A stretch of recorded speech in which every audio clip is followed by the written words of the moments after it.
할렐루야. 지난주 사도행전 28장 마지막 절까지 제가 설교를 하고 사도행전을 마무리했습니다. 설교를 듣고 이제 여러분들이 제가 부탁한 것이 있는데 기억이 나실지 모르겠지만 안 나는 게 정상일지 모르겠습니다. 그래서 사도행전 28장 이제 끝났으니까 끝이 아니라 여러분들이 이제 여러분들의 행전, 여러분들의 믿음의 행전 29장을 써보자 이렇게 말씀드렸습니다. 지난주까지는 너무 더워서 모든 게 용서가 되었는데 이제 서서히 찬바람이 불고 또 태풍도 지나간다고 합니다. 힘을 내시고 여러분 신앙생활에 다시 활기를 찾으시기를 바랍니다. 사도행전을 끝마치고 목사의 고민이 그겁니다. 주일날 설교를 마치면 다음 주일은 설교를 뭐 하나. 우리 주부들의 고민이 그거라며요. 아침 챙겨주고 돌아서서 점심은 뭘 주고 또 저녁은 뭘 주고 또 내일은 또 반찬을 뭐 해 먹이느냐. 이게 주부들의 걱정인 것처럼 목사도 설교를 끝나고 후련한 것이 아니라 또 다음 주에는 어떤 메뉴로 우리 성도들을 먹일 것인가. 이게 큰 고민입니다. 그래서 기도하다가 지난 사도행전을 마치고 좀 보충해야 되겠다 그런 마음이 있어서 사도행전과 연계되는 설교를 해야 되겠다 해서 오늘 에베소서 1장을 선택했습니다. 물론 내용적으로는 직접적인 연결은 없습니다만은 이 사도행전과 에베소서가 시간적으로 연결되어 있고 또 저자가 바울사도인 만큼 바울사도의 상황과 이 긴밀하게 연결되어 있기 때문에 이 사도행전과 에베소서는 상당히 연결점이 많습니다. 자, 그렇다면 사도행전과 에베소서의 구체적인 연결점은 무엇입니까? 지난주 보았듯이 사도행전 28장 30절, 31절 이 뭡니까? 바울이 온 이태를 2년 동안을 만 2년입니다. 바울이 온 이태를 자기 셋집에 머물면서 자기에게 오는 사람을 다 영접하고 하나님의 나라를 전파하며 주 예수 그리스도에 관한 모든 것을 담대하게 거침없이 가르치더라. 이루고 사도행전이 끝났어요. 바울사도는 2년 동안의 미결수로 재판을 받은 후에 이제 무죄 판결로 풀려나게 됩니다. 이때가 주후 61년, 62년경입니다. 바로 이 미결수로 있을 때 61년, 62년 요 사이에 즉 바울사도가 로마 옥중에 있을 때 이때 쓴 편지가 뭐라고요? 이게 에베소서입니다. 자, 그러니까 에베소서와 사도행전이 어떻게 연결이 되는 줄 알겠죠? 에베소서와 사도행전이 어떻게 연결된다고요? 즉 바울사도가 로마 옥중에서 쓴 편지가 에베소서입니다. 그러니까 로마 이 사도행전 끄트머리와 에베소서는 연결되어 있다고 말씀드릴 수 있습니다. 다른 성경도 하나님의 말씀이고 중요하지만 이 에베소서는 신학적으로 뛰어난 서신이라고 대부분의 학자들이 평가를 합니다. 윌리엄 바클레이라는 신학자는 에베소서를 그래서 서신의 여왕, 바울사도가 쓴 서신 중에 가장 뛰어난 그런 서신이라 이렇게 극찬을 했습니다. 여러분 기대가 되지 않습니까? 첫 번째, 이 에베소에 보낸 편지인데 그럼 에베소라는 장소가 어떤 곳이냐? 에베소 도시에 대한 배경을 살펴보겠습니다. 과연 바울사도가 에베소 교회와 무슨 상관이 있길래 지금으로 하면 국제 우편입니다. 로마에서 지금도 이 로마, 이탈리 로마에서 터키, 에베소까지 지금도 국제 우편을 보내야 되는 국제 우편이 가는 곳이에요. 그런데 그 2000년 전에 뭐 한다고 로마에서 국제 우편을 보내서 에베소에다가 편지를 쓴 것입니까? 그것도 감옥에서 옥중 서신을 썼습니까? 바울사도와 에베소는 끊을 수 없는 인연이 있는데 바울사도가 1, 2, 3차 전도여행을 돌면서 이 고린도를 제외하고는 가장 오래 머문 곳이 에베소입니다. 그래서 2년 동안 이 두란노 서원에서 사람들을 가르치고 또 그 전에 3개월, 6개월, 뭐 길게는 6개월, 1년 정도 되는데요. 하여튼 뭐 길게는 한 3년, 짧게는 2년, 2년 6개월 동안 에베소에서 머물면서 이제 복음을 전했어요. 바울이 오래 있었던 것이 6개월, 3개월 뭐 이렇게 있고 그냥 계속 선교 여행을 다녔기 때문에 2년, 3년 동안 있었던 도시가 흔치가 않습니다. 그래서 다른 도시에 비해서 에베소가 애착이 많습니다. 더욱이 이 에베소는 아우구스투스 황제 때에는 이 도시가 상당히 번성해서 로마의 5대 도시 중에 하나입니다. 당시 2000년 전에 5대 도시라면 로마, 그 다음에 이집트의 알렉산드리아, 그 다음에 아시아에 2개가 있는데요. 안디옥과 에베소입니다. 그리고 그리스의 고린도. 이 도시가 로마 시대 때 2000년 전에 5대 도시에 손꼽히는 도시가 5대 도시인데 그 중에 에베소가 들어가 있다는 거예요. 이 에베소가 규모가 상당히 큰 도시입니다. 당시에 아시아에 이 터키에 지금 있는데요. 아시아의 수도와 같은 데입니다. 그리고 또한 국제 무역항이 있었던 곳이 에베소입니다.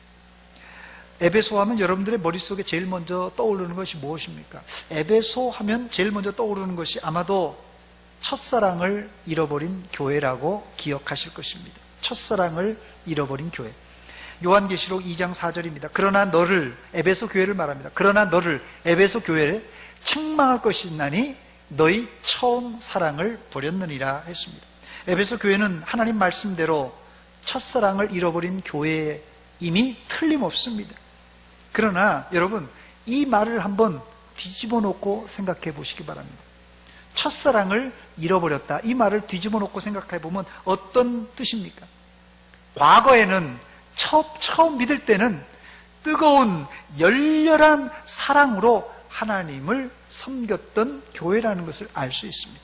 실제 에베소 교회 출발은 바울 사도가 너무나도 잘 알고 있습니다. 에베소 교회를 거의 개척하다시피 했으니까요.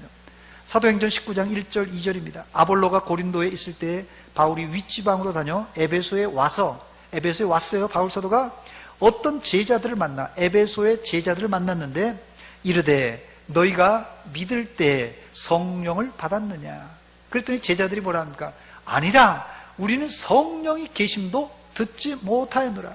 성령에 대해서 전혀 문외한이었던 이 에베소 교인들에게 바울 사도가 가서 어떻게 했습니까? 사도행전 19장 6절 7절입니다. 바울이 그들에게 안수함에 성령이 그들에게 임하심으로 방언도 하고 예언도 했다고 말하고 있습니다. 이 사람들이 12사람 정도 되었다고 성경은 기록합니다. 이후에 에베소는 바울 사도를 통하여서 희한한 기적들이 계속해서 일어나는데 어떤 기적이 있냐면 심지어는 사람들이 바울의 몸에서 이제 있는 이 손수건 말이에요. 손수건으로 혹은 앞치마를 바울 사도가 둘렀던 이 앞치마를 가져다가 병든 사람에게 얹으니까 어떤 역사가 있습니까? 병이 떠나고 악기가 떠나는 역사가 일어났습니다. 사도행전 19장 11절 12절입니다. 하나님이 바울의 손으로 놀라운 능력을 행하게 하시니 심지어 사람들이 바울의 몸에서 손수건이나 앞치마를 가져다가 병든 사람에게 얹으며 그 병이 떠나고 악기도 나가더라 그랬어요. 결국 사도행전 19장 20절에 이와 같이 주의 말씀이 힘이 있어 흥왕하여 세력을 얻으니라고 그랬어요. 우상 도시였던 에베소입니다. 이 에베소가 엄청난 도시인데요. 이 고대 유적 중에요. 세계 7대 불가사의한 건축물이 거기 있어요. 세계 7대 불가사의한 건축물, 2000년, 3000년 전에 지은 건축물 중에 불가사의한 그 건축물 중에 하나가 에베소에 있는데 그게 뭐냐면요. 우상 아데미 신전입니다. 아데미 신전. 엄청난 게 지금 봐도 입이 벌어질 정도로 큰 건물을, 석조 건물을 갖다가 지어놨어요. 이게 불가사의한 건물입니다. 이게 에베소에 있었어요. 그러니 우상이 얼마나 심했는지 모릅니다. 이런 에베소에 바울 사도를 통하여서 성령께서 강하게 역사하시자 에베소를 완전히 뒤집어 놓았습니다. 그러니 처음 믿을 때 에베소 성도들이 얼마나 뜨겁게 열렬하게 하나님을 믿었겠습니까? 이게 뭐라고요? 에베소가 가졌던 첫사랑입니다. 혹시 이 자리에 에베소 교회처럼 뜨거운 첫사랑을 잃어버린 성도가 있다면 첫사랑을 회복하시기를 주의 이름으로 축원합니다. 저를 한번 따라서 하시기 바랍니다. 주여, 주여, 나에게 첫사랑을 회복시켜 주시옵소서. 예, 여러분들 이제 더우면요, 이 사람이 이게 맥이 없잖아요. 축 처집니다. 몸이 쭉 풀려요. 그럼 마음도 느슨해지고 우리 영혼도 느슨해지는 게 사실입니다. 사람도 이게 기계가 아니잖아요. 기계도 사실 뜨거우면 여름에는 느슨해집니다. 사실은. 자, 이제 여러분들 다시 한번 우리의 첫사랑을 회복시켜 주시옵소서. 이 제목을 가지고 기도하시기 바랍니다. 저는 이런 에베소 교회와 바울 사도의 관계를 묵상하면서 2018년도 후반기에 이 목회 아이디어를 하나 제가 이 말씀 속에서 깨달았는데요. 바울 사도가 이제 지금 죄수의 몸으로 유라굴로 폭풍을 뚫고 로마로 갔습니다. 근데 로마에 가서도 잊지 않고 이 에베소 교인들을 생각하고 뭘 썼습니까? 편지를 써서 국제우편으로 이 에베소 교회에 보냈어요. 뭐 제가 국제우편이니까 진짜 국제우편이 있었나 의심할 텐데요. 이건 다 인편으로 보낸 거죠. 우리도 한번 편지를 써보자는 아이디어입니다. 이제 선선한 바람이 불어오는 9월에는 여기 이 자리에 계신 분들 온 교인들이 다 편지를 써봤으면 좋겠어요.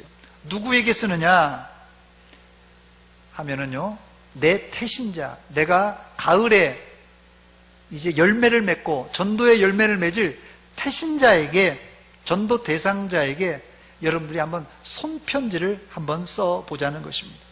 요사이 이 손편지가 사라지고 다 컴퓨터로 쳐서 프린트해서 편지를 보내거나 아니면 뭐 카톡이나 뭐 문자로 다 보내는 시대입니다.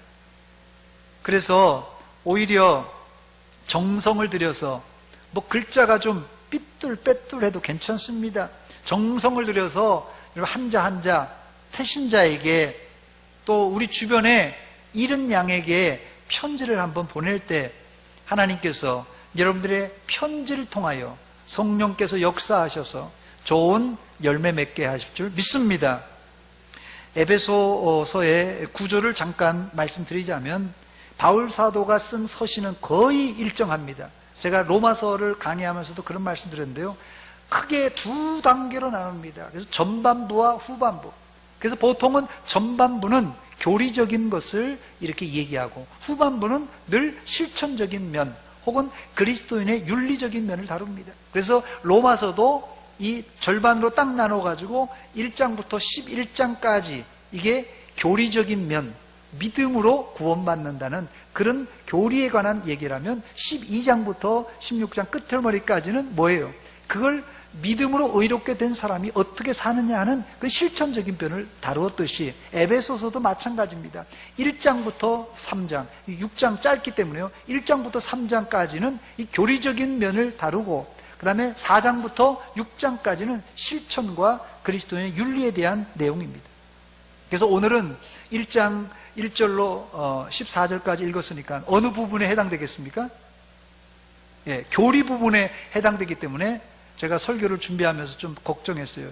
이 교리 부분이 지금 점심 먹은 이후에 교리 부분을 가르치면은 이 자장가로 들리는 분들이 많을 텐데 걱정이 됩니다만은 하여튼 최대한대로 제가 쉽게 준비를 했습니다. 자, 첫 번째 오늘 본문 1절, 2절에 기록된 내용은 인사말입니다. 이 인사말은 당시 이 초대교회 때 사용되었던 전형적인 인사말인데요. 한번 1절, 2절 같이 천천히 읽어보겠습니다. 시작.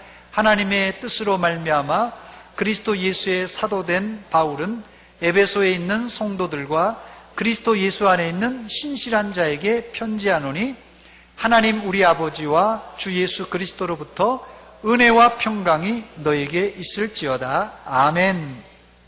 여기 제 눈에 띄는 단어가 두 단어가 있는데 은혜와 평강이라는 단어입니다. 2절입니다. 하나님 우리 아버지와 주 예수 그리스도로부터 은혜와 평강이 너에게 있을지어다. 이 은혜라는 단어는 헬라어로 카리스라는 단어인데 당시 헬라인이 일반적으로 사용하던 인사말입니다. 그런데 이것이 그리스도인에게 사용되면 예수 그리스도의 십자가로 값없이 누리게 된 구원의 은총을 상징하는 말이기 때문에 특별한 의미를 지니고 있습니다. 이 은혜라는 말이요. 두 번째로는 평강이라는 단어, 이 말이 헬라어는 에이레네라는 단어인데 이 말은 히브리어 샬롬을 그대로 번역한 단어입니다. 평안이라는 단어입니다. 오늘 말씀을 듣는 여러분들도 하나님 우리 아버지와 주 예수 그리스도로부터 오는 은혜와 평강이 여러분들에게 함께 하시기를 주의 이름으로 축원합니다. 아멘만 하지 마시고요. 여러분들이 은혜와 평강을 모르는 이 태신자들에게 이 은혜와 평강으로 한번 편지를 써보시기 바랍니다. 여러분들이 편지를 어떻게 쓸까 걱정되잖아요. 제가 지금 가르쳐 드리는 겁니다. 태신자에게 어떤 편지를 보내냐. 인사말은 하나님 아버지와 주 예수 그리스도의 은혜와 평강이 있기를 원합니다. 이렇게 쓰라는 것입니다. 은혜와 평강을 모르는 시대에 이 은혜라는 단어, 평강이라는 단어로 인사말을 쓰기만 해도 좋은 편지가 될 줄 믿습니다. 두 번째, 이 앞부분이 교리적인 부분이라고 했는데요. 오늘 인사말이 1절, 2절이 끝나고 3절로 14절까지 오늘 본문인데 이 3절로 14절을 이 총 주제를 말하자면 삼위일체 하나님의 은총을 찬양하는 부분입니다. 삼위일체 하나님의 은총을 찬양하는 부분. 이 3절로 14절을 또 세 토막으로 나눌 수 있는데 3절로 6절까지는 성부 하나님의 선택에 관한 그런 내용이 나오고 7절로 12절은 성자 예수 그리스도의 구속에 대한 내용이 나오고 세 번째 마지막에는 13절 14절은 성령 하나님의 인치심에 대한 기록이 되어 있습니다. 그래서 오늘 본문 이 1절로 2절은 인사말이고 3절로 14절까지는 하나님, 특별히 삼위일체 하나님의 그 역할, 그 사역을 기록하고 있는데 그 사역을 찬양하고 있습니다. 바울 사도가. 그 사역이 뭐라고요? 성부 하나님은 예정하고 선택하시고 예정했던 그 사역이고 성자 예수님은 뭐라고요? 우리를 구원하신 구속 사역이고 성령 하나님은 뭐라고요? 우리를 성령으로 인쳐주셨어요. 감동 감화시켜 주시고 우리를 인쳐주셨어요. 너는 내 것이라 도장을 꽉 찍어주신 것이에요. 먼저 이 3절로 6절까지 성부 하나님의 선택, 이 예정에 대해서 잠깐 살펴보겠습니다. 본문 3절입니다. 같이 한번 읽어보겠습니다. 시작. 찬송하리로다. 하나님 곧 우리 주 예수 그리스도의 아버지께서 그리스도 안에서 하늘에 속한 모든 신령한 복을 우리에게 주시되. 아멘. 바울 사도는 삼위일체 하나님을 찬양하면서 서신의 본론을 시작하고 있습니다. 찬송하리로다. 찬송하리로다. 이 찬송하리로다는 헬라어로 율로게토스라는 단어입니다. 이 율로게토스라는 말은 칭찬하다, 축복하다라는 뜻입니다. 여기서 누구를 칭찬하고 누구를 축복하느냐가 관건인데 이 칭찬과 축복은 누가 누구에게 하는 거냐면요. 인간이 하나님을 향하여 칭찬하고 축복해 주는 거예요. 야, 이게 좀 하나님이 우리를 칭찬해 주고 우리 축복해 주는 거 그게 정상일 것 같은데 어떻게 인간이 하나님을 칭찬하고 하나님을 축복하느냐, 이게 말이 되는가 생각할지 모르지만 이 칭찬과 축복은 인간이 하나님을 향한 칭찬과 축복입니다. 그래서 이 단어를 영어로 번역할 때 이 율로게토스라는 단어는 영어의 율로지라고 이렇게 되어 있는데요. 이 단어가 영어의 찬송이라는 단어입니다. 그 찬송이라는 뜻이 뭐라고요? 우리가 지금 하나님을 찬양하는데 찬송이라는 말이 원뜻은 칭찬하다 혹은 축복하다 그런 뜻이에요. 그러니까 우리가 하나님을 칭찬하고 하나님 축복하는 거예요. 그래서 좀 쉽게 말하면 이 율로게토스, 이 율로지는 하나님을 좋게 말하는 거예요. 좋은 말로 하는 것입니다. 그래서 좋으신 하나님 혹은 하나님의 그 하신 일이 너무 위대하십니다. 하나님을 좋게 말하는 거예요. 이게 바로 하나님을 향한 찬송이고 칭찬입니다. 물론 곡조는 안 붙였지만 이게 찬송입니다. 여러분들은 언제 하나님을 향한 찬송의 말이 나옵니까? 하나님의 은혜에 깊은 감동을 받을 때 성도는 하나님을 향하여 찬송이 나오는 법입니다. 바울 사도는 에베소 교회 편지를 쓰면서 인사말을 빼면은 제일 먼저 하나님을 향하여 찬송하고 있는데 왜 찬송하고 있습니까? 우리 같이 3절을 같이 읽어보겠습니다. 시작. 찬송하리로다 하나님 곧 우리 주 예수 그리스도의 아버지께서 그리스도 안에서 하늘에 속한 모든 신령한 복을 우리에게 주시되 했습니다. 바울 사도는 하나님을 우리 주 예수 그리스도의 아버지라고 부르고 있습니다. 그 아버지께 왜 찬송을 한다고요? 왜요? 그리스도 안에서 하늘에 속한 모든 신령한 복을 우리에게 주셨기 때문에 찬송을 부른다고 밝히고 있습니다. 하나님은 우리에게 그냥 복을 찔끔찔끔 주시는 분이 아니라 하늘에 속한 모든 신령한 복을 다 주십니다. 이 사실을 모를 때야 뭐 그냥 그러려니 할 수 있지만 이 사실을 알고는 누구나 바울 사도처럼 찬송하리로다 하나님, 찬송하리로다 하나님이라고 해야 정상입니다. 그렇다면 바울 사도가 이처럼 하나님을 찬양하고 하늘의 모든 신령한 복을 주셨다고 하는데 과연 그 하늘의 신령한 복이란 무엇입니까? 본문 4절에 나와 있습니다. 곧 창세전에 그리스도 안에서 우리를 택하사 우리로 사랑 안에서 그의 앞에 거룩하고 흠이 없게 하시려고 했어요. 성부 하나님은 우리를 창세전에 택하셨다고 그랬어요. 창세전에 우리를 예정하셨다고 그랬습니다. 이것이 성부 하나님 사역의 핵심입니다. 4절에 우리가 하나님의 선택을 받을 때가 나오는데 창세전에 이렇게 말합니다. 창세전이라는 시간, 창세전이라는 시간이 어떤 시간입니까? 이 시간은 우리가 가지고 있는 손목시계로는 측정할 수 없는 시간입니다. 이 창세전이라는 시간은 온 우주 만물이 창조되기 전의 상태를 말합니다. 그렇다면 창세전에 무엇을 했습니까? 그리스도 안에서 우리를 선택하신 사건이 바로 이 창세전에 하신 하나님의 사역입니다. 1절에서 에베소서의 수신자를 바울 사도는 에베소에 있는 성도들과 그리스도 예수 안에 있는 신실한 자들이라 이에게 편지한다고 이렇게 쓰고 있는데 성도들과 그리스도 안에 있는 신실한 자들을 하나님은 2000년 전에 바울 사도가 에베소 교인들을 전도했지 않습니까? 그때 예수 믿게 한 것이 아니라 이미 창세 전에 하나님 계획 가운데 이들을 미리 선택해 놓고 예정해 놓았다는 뜻입니다. 예수 믿는 사람들이 이 세상에 수억 명인데 어떤 분들은 이런 의심을 가진 분이 있더라고요. 하늘에 계신 하나님이 혹시 나를 알기라도 하시는 건가? 이런 의문을 가지는 분들이 있는데 걱정을 붙들어 매시기 바랍니다.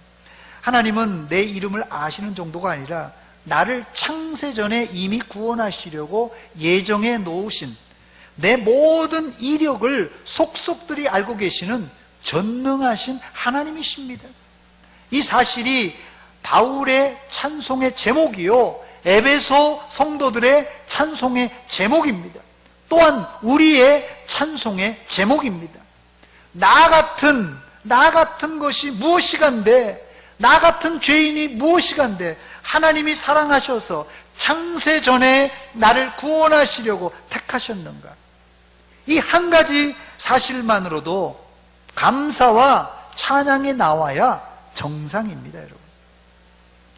두 번째, 이런 구원 계획은 하나님 아버지의 예정과 선택으로 끝나지 않고 동시에 우리 주 예수 그리스도의 구속에 의하여서 구체적으로 성취되었습니다. 본문 5절입니다. 그 기쁘신 뜻대로 우리를 예정하사 예수 그리스도로 말미암아 자기의 아들들이 되게 하셨으니 했습니다.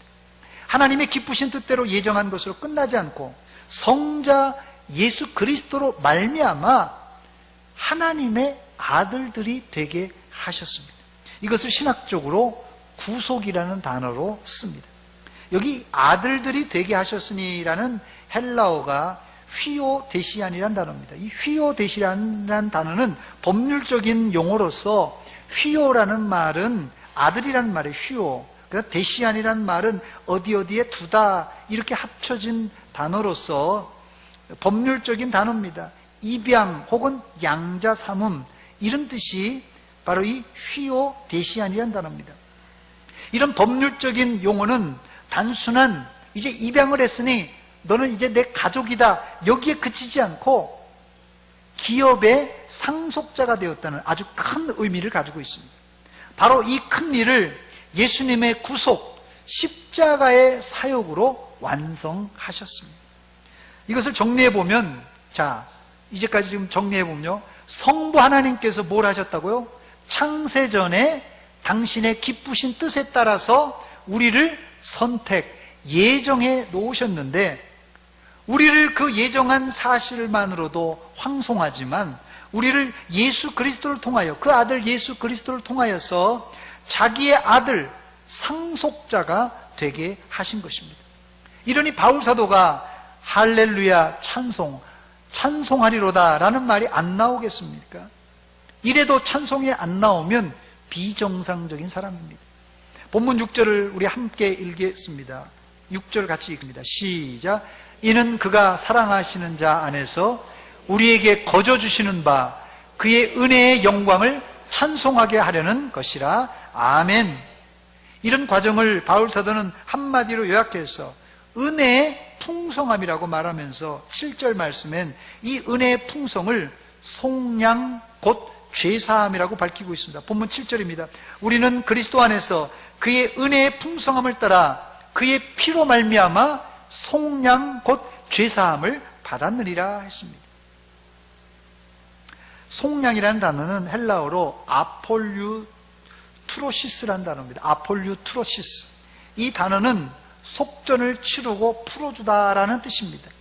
원래 이 속량이라는 단어는 종교적인 단어가 아니라 그냥 일반 시장에서 쓰던 그냥 상업 용어입니다.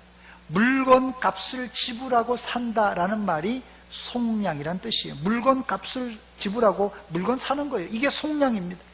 속량이라는 단어는 우리나라 이 국어사전에 제가 한번 찾아보니까 이 국어사전 의미가 저한테 더 가까이 다가왔는데 국어사전의 의미에 이 속량을 한자 풀이를 했더라고요. 몸값을 받고 종을 놓아주어 그 다음에 양민이 되게 함 이렇게 되어 있더라고요.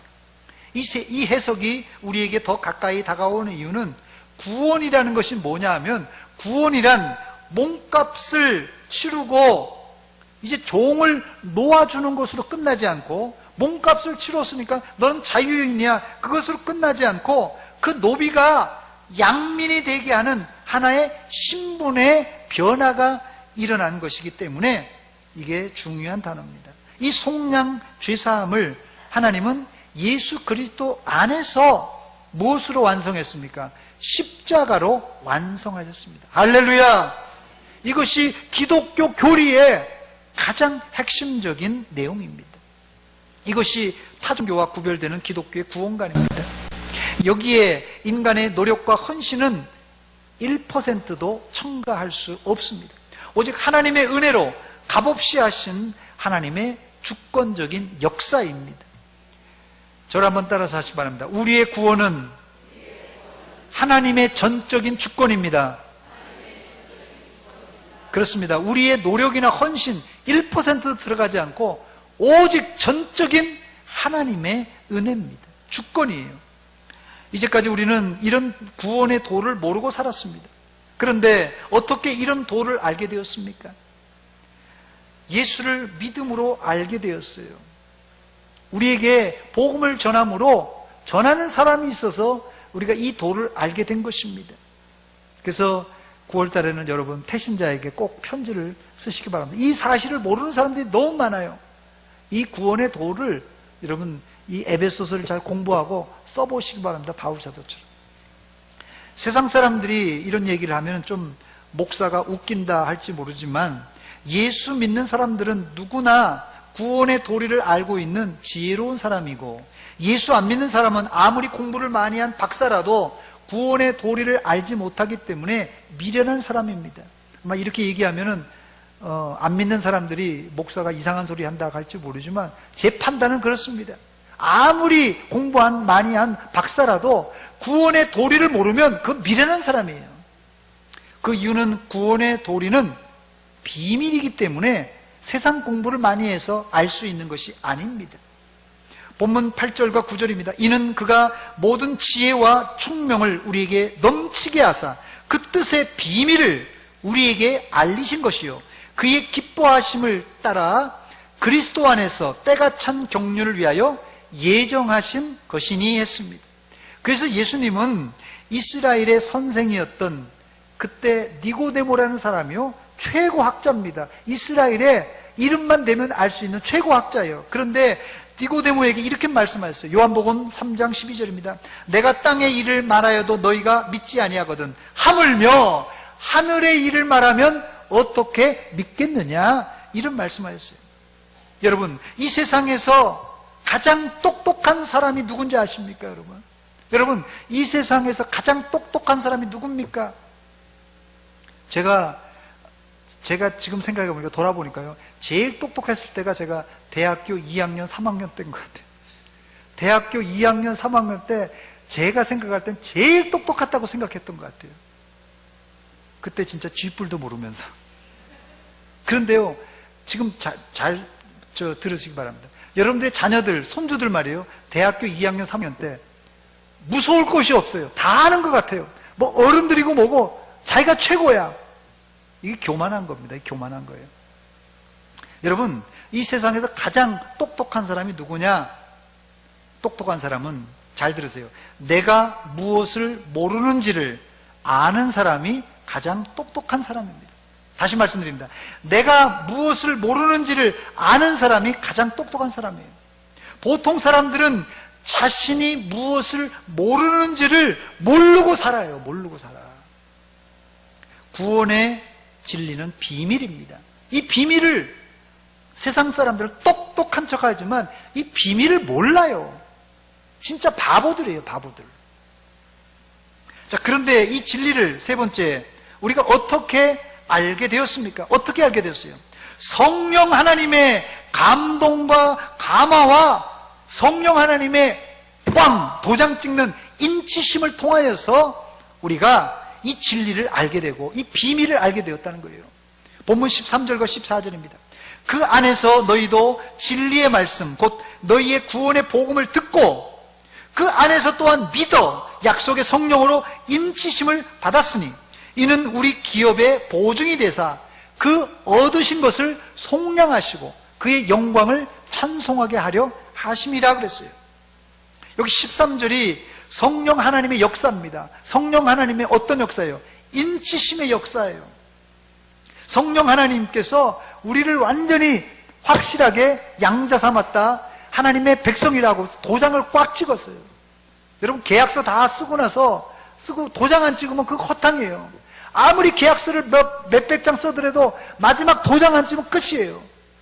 뭐 선택해놨다, 뭐 구원해줬다, 돈을 집어냈다 해도 도장 안 찍으면 그거 끝입니다.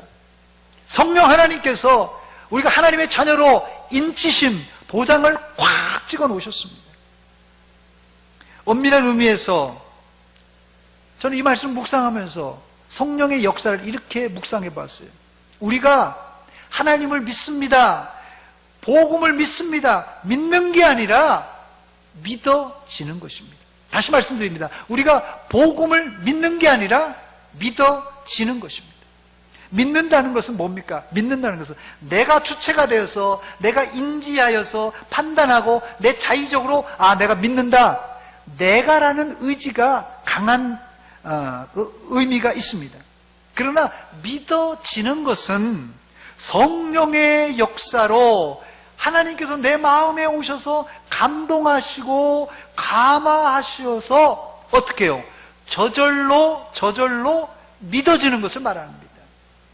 제가요 중학교 고등학교 때 저희 때 뭐 지금도 그런지 모르겠는데요. 이 과학 시간에 이 진화론이냐 창조론이냐 이거 가지고 선생님하고도 싸우고 애들끼리도 싸우고 예수 믿는 사람 안 믿는 사람 막 이 창조론 가지고 저희는 굉장히 많이 싸웠어요. 저는 뭐 많이 싸우진 않았습니다만 제가 이렇게 측면 지원으로 이런 창조론에 대해서 얘기를 많이 했는데 이 학교 다니면서도 이런 창조론과 진화론에 대한 상당한 충돌이 많았어요. 근데 심지어 예수 잘 믿는 아이들도요, 진화론을 배우고 나서는 창조론이 믿어지지가 않는다는 거예요. 못 믿겠다는 거예요. 그래서 예수 잘 믿다가도 이 사춘기 때요, 그냥 교회를 안 나와요. 너 왜 안 나오냐 그러면, 과학 시간에 이 진화론을 배우고 나니까 창조론 거짓말이고 선생님이 이 과학적인 지식이 이게 맞다고 그래서 교회 안 다닌다는 거예요. 제가 곰곰이 생각해 봤어요. 나는 어떤가? 저도 이과이기 때문에 그런 과학적인 이런 걸 많이 생각해 봤어요. 그런데 제 마음속에요, 하나님의 그 사랑과 하나님의 그 은혜가 믿어지더라고요. 내가 믿으려고 뭐 어떻게 애쓴 게 아니라 그냥 믿어지더라고요. 그게 보니까 왜 그런가 했더니 성령의 감동과 감화로 내 마음에서 하나님께서 내 마음을 움직여주시고 만져주셨어요. 그러니까 성경을 읽어도 믿어지고 성경을 읽어도 눈물이 나는 거예요. 오늘 여러분, 어떤 친구들은요, 믿으려고도 안 되고 그냥 교회를 떠나요. 강팍한 마음도 있고 성령께서 역사하지 않아서 그렇습니다. 성령께서 역사하시면 믿을 수 없는 그런 기적과 같은 사실들이 그냥 믿어지더라고요. 그래서 믿는 것과 믿어지는 것, 큰 차이가 있습니다, 여러분. 여러분들은 하나님의 말씀을 들을 때마다 의심 없이 믿어지는 역사가 여러분 안에서 일어나시기를 주의 이름으로 축원합니다. 이제 말씀을 정리합니다. 바울 사도가 에베소 교인들에게 쓴 편지를 정리하면서 하나님은 우리 한 사람 한 사람을 구원하시기 위해서 시간적으로는 어떻게 역사하셨습니까? 성부 하나님께서 시간적으로는 창세 전에 우리를 선택하시고 우리를 예정해 놓으셨습니다. 그 선택하시고 예정해 놓으신 것을 성자 예수님께서는 십자가를 지시고 구속 곧 죄사함을 우리에게 주셨습니다. 그리고는 때가 되매 성령께서 우리에게 찾아오셔서 우리 마음을 감동하시고 감화하시고 우리 마음을 갖다가 움직여 주셔서 너는 내 것이라 도장을 꽉 인치심으로 우리가 비로소 우리 입으로 하나님을 아버지로 예수님을 나의 구주로 고백하며 믿어지게 된 것입니다. 이 사실이 놀라워서 바울 사도는 로마 감옥에서 찬송하리로다. 감옥에서 뭐 한다고? 저 사람 미친 사람 아닌가 할 거예요. 그런데 감옥이었지만은 이 놀라운 성부 하나님의 자기를 창세전에 창조하셨다는 그 사실이 믿어지고 예수 그리스도께서 십자가에서 자기를 위해서 구원하셨다는 그 사실이 믿어지고 성령께서 나를 감동하셔서 예수 믿게 하시고 하나님의 자녀가 되었다는 것을 믿어지니까 그냥 감옥 안에서도 찬송하리로다 하면서 찬송이 흘러나왔던 것입니다. 제가 로마에 가서 로마 감옥, 예전 2000년 전에 로마 감옥을 한번 탐방을 갔어요. 성지순례 코스에 거기 있더라고요. 그리고 바울 사도가 갇혔을 것이라고 생각하는 그 감옥에 데려가더라고요. 안내원들이. 가보니까 지하입니다. 지하.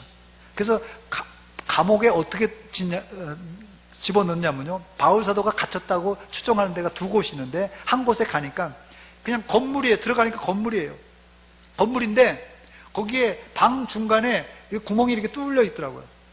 그래서 죄수를 어떻게 하냐면 발로 뻥 찬대요. 그럼 떨어지는 거예요. 뭐 죽든지 살든지. 예전에는 지하 감옥이지 말하자면 예전에는 죽든지 살든지 그런 거 상관없어요. 죄수니까 그냥 밀어 넣는 거예요. 상당히 깊습니다. 지하가 상당히 깊고 우리 여기 지금 본당 정도 깊어요. 그리고 떨어져서 뭐 머리가 깨지든지 다리가 부러지든지 상관없어요. 죄수들은 그냥 개돼지 취급합니다.